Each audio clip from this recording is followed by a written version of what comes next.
Pauvre, j'ai envoyé 50 € à ma cousine du bled. J'ai bien reçu les 50 €. Mais je vais pas te mentir, je ne sais pas à quoi ça peut me servir.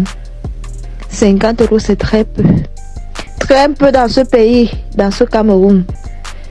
Je ne sais pas pourquoi vous les Benguis, vous êtes chiches comme ça. On ne peut pas te demander 50, toi tu envoies 100 pour montrer que non, je n'ai pas n'importe qui. Villageois. Perfect.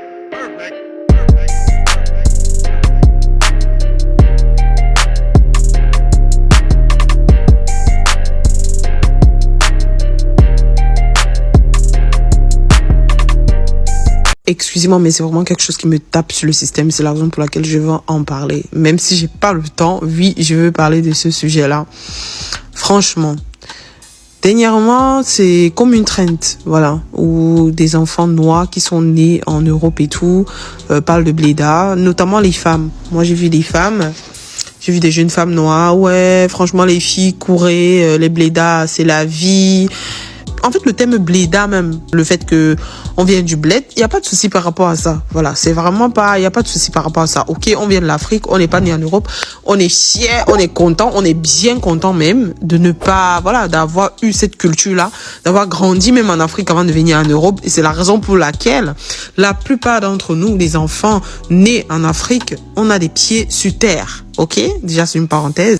Donc moi j'ai pas de problème à ce qu'on m'appelle bléda ou quoi. OK, mais vraiment le truc c'est vraiment le problème se trouve au niveau du fait que il y a vraiment des enfants qui sont nés en Europe qui pensent que, donc ça dit pour eux la façon de dire bléda c'est vraiment en mode ouais les noirs qui sont nés en Afrique sont en mode un peu inférieur aux noirs qui sont nés en Europe. Donc ce que je comprends pas c'est ces gens-là qui se plaignent tout le temps, ouais, les gens se sentent supérieurs par rapport à nous, on nous traite comme des personnes inférieures, mais eux-mêmes à leur tour traitent en fait les noirs comme eux qui sont nés en Afrique en mode inférieur. Je comprends pas.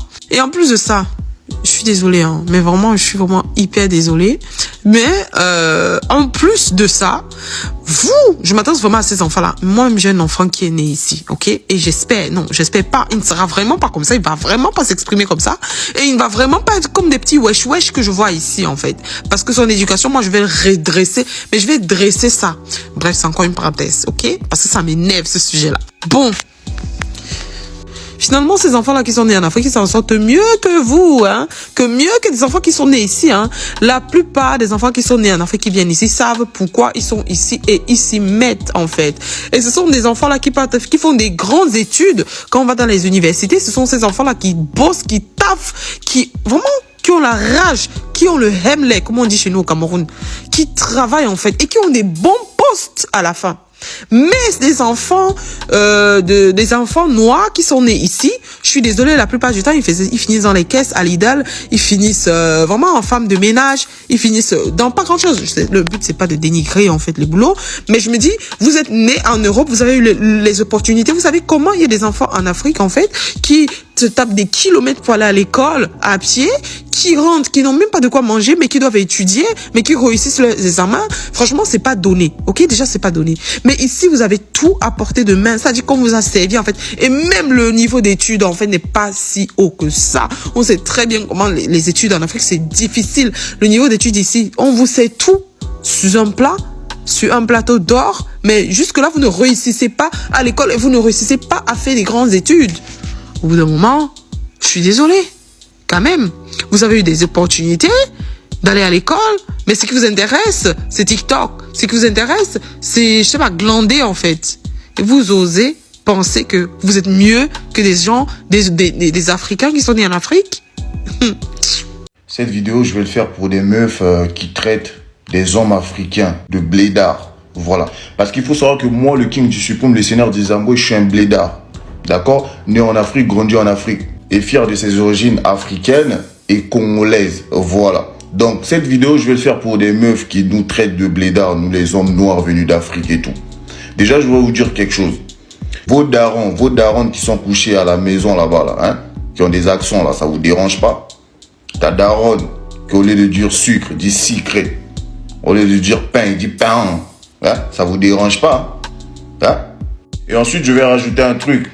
Quand vous faites des vidéos là, vous faites des meufs et tout, ouais, moi les hommes blédards, moi ça m'intéresse pas. Moi dans mes DM, le king du suprême, le Seigneur des Amboy, boss de l'appli, c'est rempli des meufs qui s'appellent wesh là. Hein? Des meufs qui se disent wesh là. Elles sont remplies dans mes DM. Hein? Tout le temps, ouais, le king du suprême, j'aime bien quand tu dis corbeille, j'aime bien quand tu dis c'est une dinguerie. Ouais, le king du suprême, j'aimerais bien que tu me fasses un pressing éternel. Hein? T'as capté le king, hein? Vous êtes remplis dans mes DM là-bas. Hein? Vous kiffez bien les blédards. Il n'y a pas plus viril qu'un blédard. Voilà. Vos wesh là, les gars qui se disent wesh. Parce que aussi, il y a des gars qui font ça aussi. Moi, c'est une dinguerie, j'arrive pas à capter. Il n'y a pas que des meufs, il y a des gars qui font ça aussi. Même vous, vous êtes informé qu'il n'y a pas plus viril qu'un blédard. Le blédard, il est charismé. Le blédard, c'est un bouc qui se lève le matin, qui va bosser. Le blédard, c'est pas un paresseux. Le blédard, c'est un responsable. Le blédard, c'est un père de famille. Le blédard, il a des valeurs. Donc, arrêtez de nous faire passer pour des gens bizarres ou je sais pas quoi. Voilà, parce qu'en ce moment, je vois trop sur la toile et tout, ouais, les blédards, ouais, arrêtez ça. Vous nous kiffez.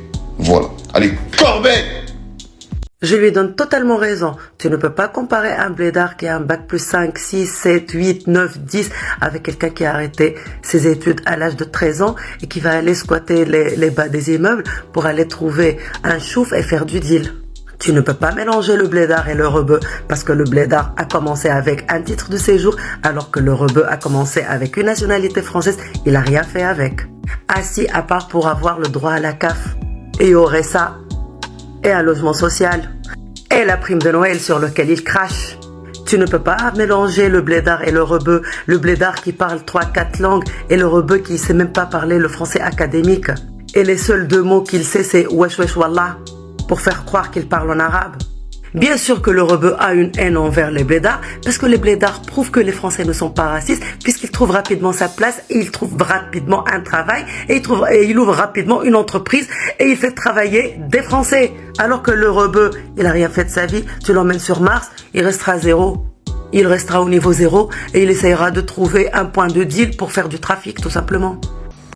Tu sais, un blédard c'est quelqu'un qui est né en Afrique, qui a reçu de l'éducation africaine, les bases. Un blédard, c'est quelqu'un qui a grandi et né en Afrique. Les parents au bled sont durs avec nous, évidemment, pour qu'on aille de l'avant. Nos parents, par exemple, mes parents n'ont jamais permis que je sois 2e de la classe. Mon père, il était jamais content quand j'étais 2e. Un blédard, c'est quelqu'un qui reçoit nos parents en Afrique dans des coups de fouet, dans le but, évidemment, de pousser les enfants à aller de l'avant et à travailler dur. Un blédard, c'est quelqu'un qui a reçu une éducation qui est basé sur le respect, sur les valeurs, sur le respect des aînés. Un blédard, c'est quelqu'un... Les blédards, ils ont des diplômes. C'est quelqu'un qui a étudié. Les blédards, ils ont un bac, ils ont une licence, un master, un doctorat. Quand les blédards viennent en Occident, c'est pas pour faire les wesh. Les blédards viennent pour travailler. Les blédards viennent pour une mission, pour accomplir une mission de vie. Ils viennent pour une mission de vie. Les blédards savent qu'ils ont la famille derrière eux. Les blédards savent que leurs parents sont là-bas, les attendent. Les blédards, quand ils sont ici, ils pensent chaque jour à leurs parents. Un blédard, il est ici quand il travaille, la force qu'il donne à son travail, la force qu'il donne à ce qu'il est en train de faire. Cette force-là vient de la source, vient de ses parents, vient de ses petites sœurs qu'il a laissées là-bas, vient de ses tantes, vient de ses grands frères, vient de ses neveux qu'il a laissés là-bas. Un blédard ne vient pas en Europe ou aux États-Unis pour blaguer. Un blédard vient pour accomplir une mission. Il connaît la responsabilité qu'il a. Un blédard vient pour changer sa vie et la vie de ses parents avant qu'ils partent de ce monde. Un blédard vient évidemment avec un but précis. Un blédard sait toujours ce qu'il veut. Un blédard sait toujours ce qu'il veut. Un blédard ne prend pas le risque de traverser la Méditerranée pour venir ici et faire les wesh. Alors vous qui êtes né en Occident, vous voulez pas qu'on vous compare, vous voulez pas qu'on vous compare ou qu'on vous confonde en blédard parce que vous croyez que les blédards ils sont plus bas que vous. Mais vous vous trompez carrément. L'éducation européenne elle est très bonne. Sauf que vous les noirs qui êtes nés en France, vous copiez. Vous les noirs qui êtes nés en Occident, vous copiez les mauvaises choses. Vous copiez pas le bon côté de l'éducation européenne. Et parfois vous vous croyez meilleur que les blédards, mais vous vous trompez carrément. Vous savez, il y a une chose que j'ai remarqué entre blédards. Quand 2 blédards se rencontrent dans la rue, ils ne sont pas forcément obligés de se dire bonjour, de se saluer, mais ils se lancent toujours en regard. Ce regard-là veut dire beaucoup de choses. Ce regard-là veut dire frérot, tiens bon, je sais ce que tu traverses et moi je traverse la même chose, mais tiens bon. Ce regard-là veut dire frérot, t'inquiète, on réussira pour ce dont on est venu. Ce regard-là veut dire frérot, t'inquiète pas, quand tu te sens seul, pense à ta famille, pense à tes parents qui sont en Afrique, qui font des prières pour toi. Son regard-là veut dire des tas de choses. Fier d'être blédard. Salut. On oppose souvent les blédards et les wesh wesh. On les caricature, on les moque. Et si je disais à travers ces figures se cache une fracture sociale, culturelle, existentielle. Les blédards ou le blédard, lui, il voit la France en opportunité. À moi de les saisir. Il incarne la mobilité sociale, verticale, même précaire. Il y croit encore à la méritocratie, même biaisée. Le wesh wesh, lui, il n'est pas dans le projet. Il est né d'une contradiction. Dans un pays où on lui rappelle qu'il n'est pas d'ici. Il est victime de relégation urbaine, de décrochage scolaire, mais aussi de racisme structurel. Il hérite rarement d'un capital culturel et économique. Et le jugement, c'est les blédards qui disent au wesh wesh, mais vous avez tout ici et vous ne faites rien. Et le wesh wesh lui dit, toi t'es un vendu, t'as accepté le système. Le blédard incarne un modèle de réussite transmis par l'extérieur. Le wesh wesh, lui, il est le produit d'un monde où les jeux sont pipés dès le départ. Ce n'est pas un conflit de valeurs, c'est un conflit d'horizon. Moi, j'ai une question à poser à nos frères wesh, à nos grands frères, nos petits frères, nos tantes, nos grands-parents wesh. J'ai une question à vous poser. Est-ce que vous vous rendez compte que vous allez devenir des apatrides? Ou vous êtes même déjà devenus des apatrides? Maintenant, la question centrale que je vous pose, quelle valeur culturelle vous allez léguer à vos descendants? Les descendants des wesh, là, ils auront quelle valeur culturelle? Quelle valeur? Vous allez leur léguer quelle valeur? Parce que je vous explique, l'équation est très simple. Les wesh, vous aimez vous moquer des blédards, mais vous oubliez que nous, les blédards, au moins, on a des racines. On sait d'où on vient. Mais vous, non seulement la France ne veut pas de vous, la France vous rejette, parce que vous ne voulez pas vous adapter, vous ne voulez pas vous intégrer à la société française. Vous êtes toujours dans les sales courses, les cités c'est toujours vous, vous êtes toujours dans les, vous ne voulez pas faire des études, vous ne voulez pas travailler, c'est toujours vous dans les sales cours. Et la France ne veut pas de vous. Le problème c'est que dans les pays de vos parents aussi, ils ne veulent pas de vous parce que vous êtes inculte, vous êtes acculturé, si je peux me permettre le mot. Vous rejetez la culture de vos parents, vous ne voulez pas, les langues, vous les considérez comme inférieures, vous ne voulez pas apprendre vos langues, vous ne voulez même pas aller en vacances, ce serait pour 2 minutes dans vos pays d'origine. Maintenant, dites-moi, quand la France va vous rejeter, vous irez où? Et quelle est la culture, quelles sont les valeurs que vous allez laisser à vos enfants? Si vous ne changez pas les choses, ça va être compliqué pour beaucoup d'entre vous. Moi-même qui vous parle, là, j'ai peur. Parce que je sais que si je mets un enfant au monde ici, il faudrait que je fasse des efforts, que je fournisse des efforts pour que cet enfant-là puisse au moins connaître ne serait-ce que son pays d'origine. Et le problème, c'est que parfois, les parents, parfois la faute, c'est pas aux parents. C'est vrai que sur 80% de la faute, ce sont les parents, parfois, qui ne veulent pas que leurs enfants, ils sont complexés, ils ont ce complexe d'infériorité, de penser que non. C'est vrai que nos pays sont ce qu'ils sont, mais au moins, cette culture-là, c'est important pour que les enfants puissent être ancrés de cette culture-là. Mais après, parfois, souvent, ce ne sont pas les parents. Vous, les jeunes, quand vous arrivez à un certain âge, vous ne voulez jamais aller dans les pays de vos parents et tout et tout. Vous ne voulez pas faire d'efforts. Mais maintenant, quand la France va vous rejeter, vous irez où? Vous irez où? Vous ne parlez pas le Gitouba, vous ne parlez pas le Lingala, vous ne parlez pas le Wolof, vous ne parlez pas le Soninké, vous irez où? Réfléchissez-y. Tout à l'heure, j'étais dans mes pour toi et j'ai vu une vidéo qui m'a donné envie de réagir. Donc, j'ai fait un screen de la vidéo et on réagira ensemble. La vidéo. Pour les flemmards, en gros, c'est quelqu'un qui exprime son désespoir face aux enfants de la diaspora qui perdraient un peu l'envie de s'intéresser à leur pays d'origine, etc., etc. Ça va passer notamment par la maîtrise de la langue de chez eux.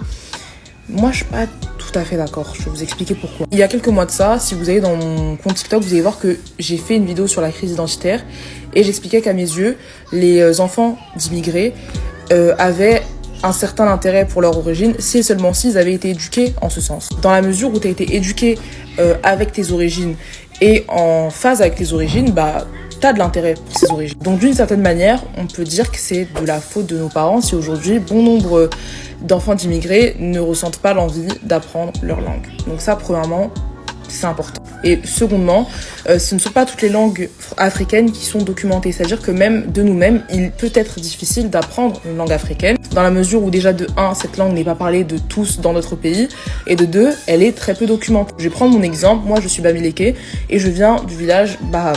Et dans mon village, on parle un patois qui est parlé dans seulement quelques villages à côté, mais vous voyez que c'est pas une langue qui est très véhiculaire, c'est-à-dire que c'est pas tout le monde qui la parle. Et du coup, faire des recherches pour moi est compliqué puisque c'est pas une langue qui est parlée par tout le monde. Donc j'oppose ma langue d'origine à par exemple le Wolof, qui est une langue nationale et qui est parlée par la plupart des Sénégalais. Tu te rends compte que apprendre le Wolof est beaucoup plus simple et beaucoup plus facile d'accès que d'apprendre ma langue. Ou je sais pas, le Lingala, ou enfin bref, peu importe. Tout ça pour dire que c'est pas tellement de la faute des enfants, enfin je pense que ça intervient, mais c'est surtout de la faute des parents et aussi de la façon dont on apprend la langue et de savoir s'il y a suffisamment de ressources pour apprendre cette langue. À tous les enfants issus de l'immigration, c'était quoi la plus grosse source de conflit chez vous? Parce que chez moi, et de loin, c'était vraiment envoyer de l'argent au pays. J'ai vu toute mon enfance mes parents se disputer pour ça parce que mon père envoyait de l'argent à sa famille au pays, sachant que nous-mêmes, on ne baignait pas dans l'or. Bon, je vous avoue, à l'heure actuelle, ça va, mais ce genre de conflit était tellement fréquent quand j'étais petite. Et c'était toujours d'un sens. Toujours mon père qui prenait de l'argent et qui envoyait ça à sa famille. J'ai l'impression que c'est toujours du côté paternel parce que j'en ai parlé avec une pote et elle aussi. Et le pire, c'est sa famille, hein. Ils sont pas du tout gênés, ils appellent, ils demandent de l'argent. Ils nous simulent qu'ils ont des problèmes ou je ne sais quoi pour que mon père se débrouille pour trouver de l'argent pour eux. Je vous jure que les pères, j'ai l'impression qu'ils font toujours passer leur famille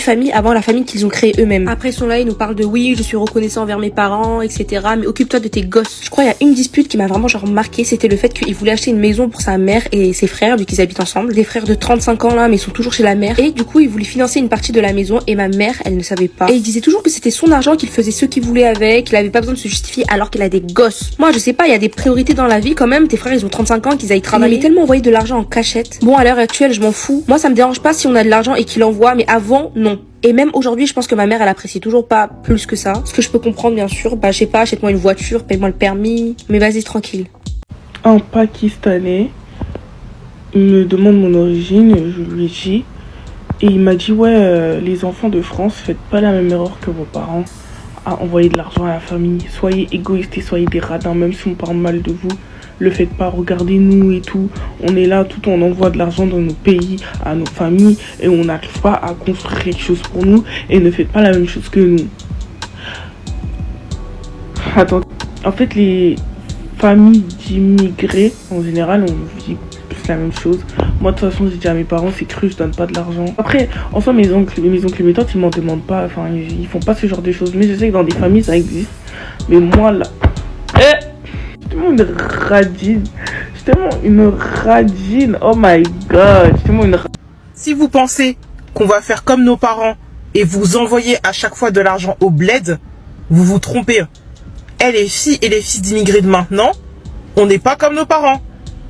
Vous n'allez jamais réussir à chaque fois à nous taxer. C'est mort, c'est mort, c'est mort. On a vu les dégâts. Le respect que si vous pensez... Fichez-nous la paix. C'est pas parce que vous avez l'habitude d'aider 2-3 personnes en leur envoyant 10 000 à chaque fin de mois que vous pensez que vous nourrissez les gens qui sont en Afrique. Est-ce que vous-même vous vous en sortez d'abord là-bas en Europe? Est-ce que ça va là-bas pour vous en Europe? Quand je vous regarde avec votre perruque mal coiffée comme la mienne ci, avec votre dent qui déborde, vous n'avez même pas les moyens de vous acheter, de vous payer en coiffeur et d'aller chez le dentiste.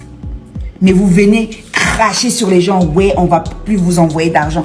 Est-ce que vous-même vous vous en sortez là-bas en Europe? Pour payer des voitures à crédit, payer des maisons à crédit, tu veux une télé, c'est à crédit, tout tu prends à crédit. Nous, on s'en sort mieux, des fois on s'en sort mieux que vous là-bas en Europe. La seule différence, c'est que 1 euro fait 650 francs.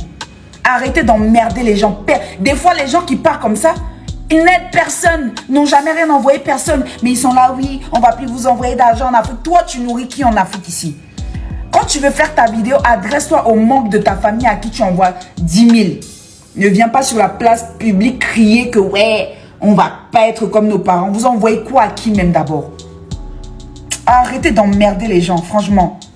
On est ici en Afrique, on s'en sort mieux que vous, on se bat, on vit dans des cadres 1000 fois meilleurs que les vôtres, mais vous êtes toujours en train d'insulter ceux qui vivent en Afrique. Ouais, vous êtes trop des mendiants, vous êtes trop si. Toi, tu t'en sors en Europe? Gardez-moi celle-là.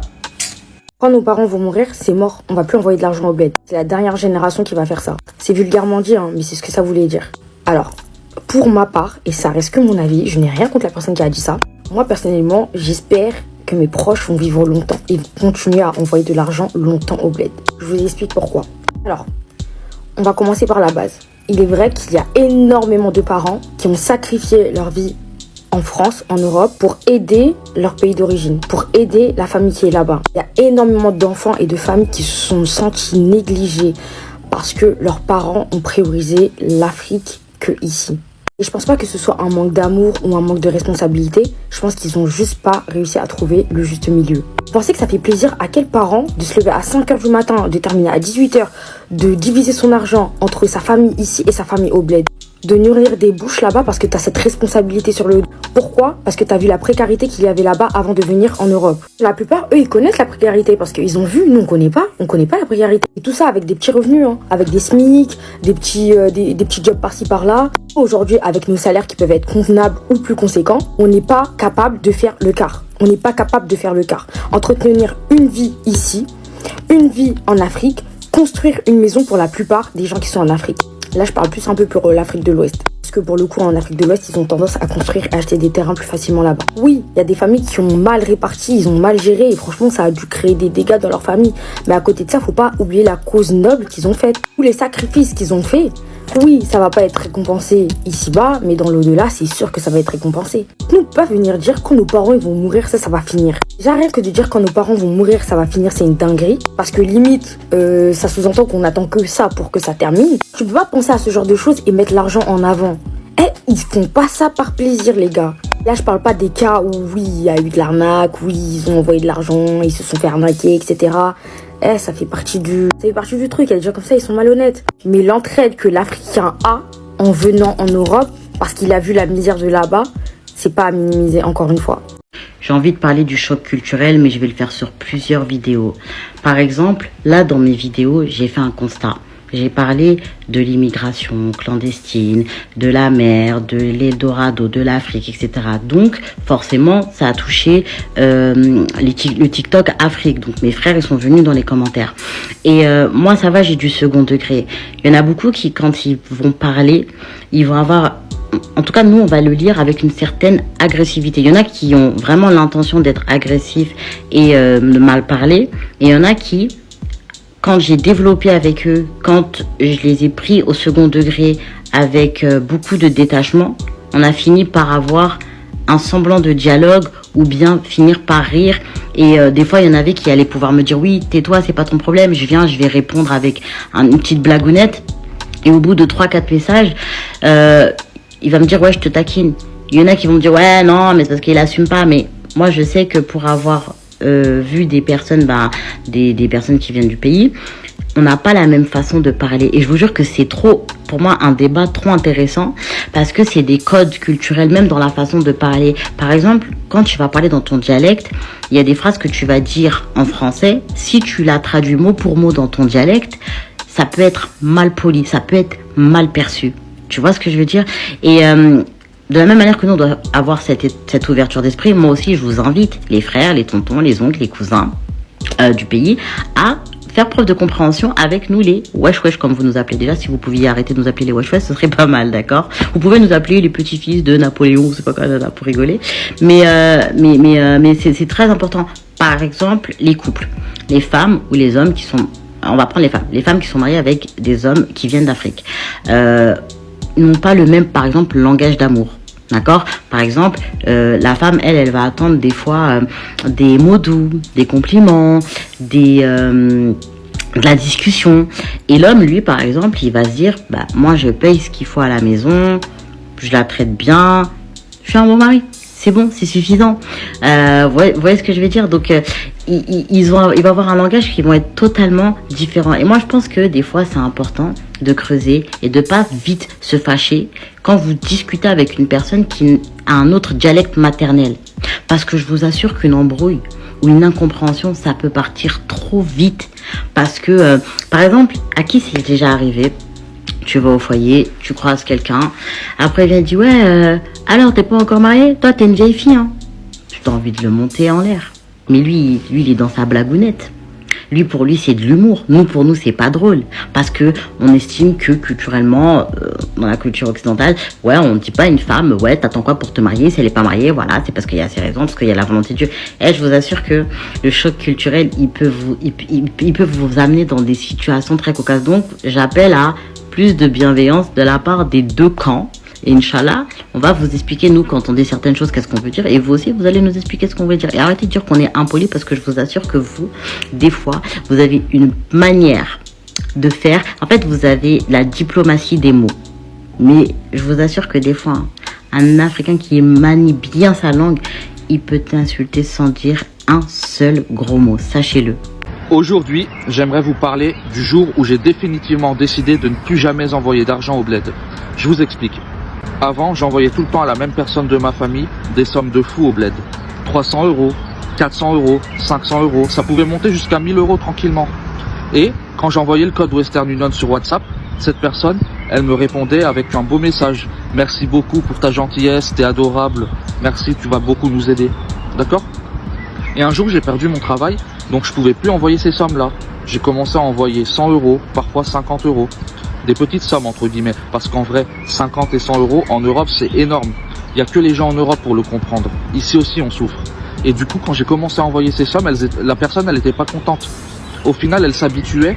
Et dernièrement, sur WhatsApp, quand je lui ai envoyé le code Western Union, elle me répondait MRC. Même pas merci en entier, MRC.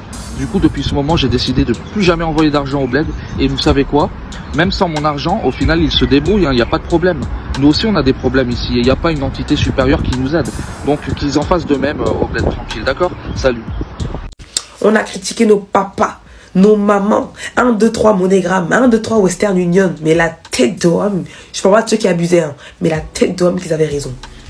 Pourquoi? Parce que sur le plan spirituel, ils nous protégeaient. Et là, vous allez me dire, mais attends, je comprends pas.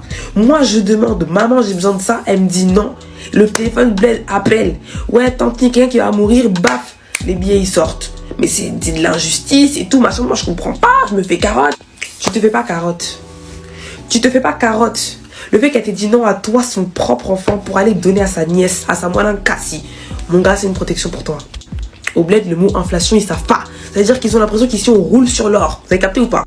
La sorcellerie, avant de prendre le balai, de monter jusqu'aux gens ou aller manger la nuit, ça commence juste par l'envie et par la jalousie. Ça commence comme ça, la sorcellerie. Hein. Ça commence comme ça. Les parents, ils savent qu'ils ne sont pas éternels ici. Un jour, ils vont mourir.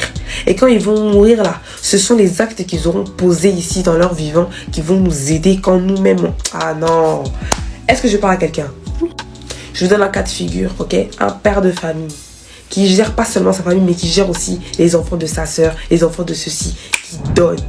Oui, le pouvoir de l'argent. Vous connaissez le pouvoir de l'argent? Quelqu'un qui mange ton argent là, tu deviens son tributaire. Il ne peut pas se lever devant toi. C'est pas possible. Il peut pas. Parce que là même, diable va dire, mais attends, toi tu as graillé son argent et puis tu m'appelles pour le manger. Elle me dit, va toute seule. Va toute seule si tu peux. C'est ton argent même qui va se lever la nuit pour dire, mais attends. Tu n'as pas le droit. C'est un passeport, c'est un visa. Si vous comprenez. Parce qu'il y a des lois.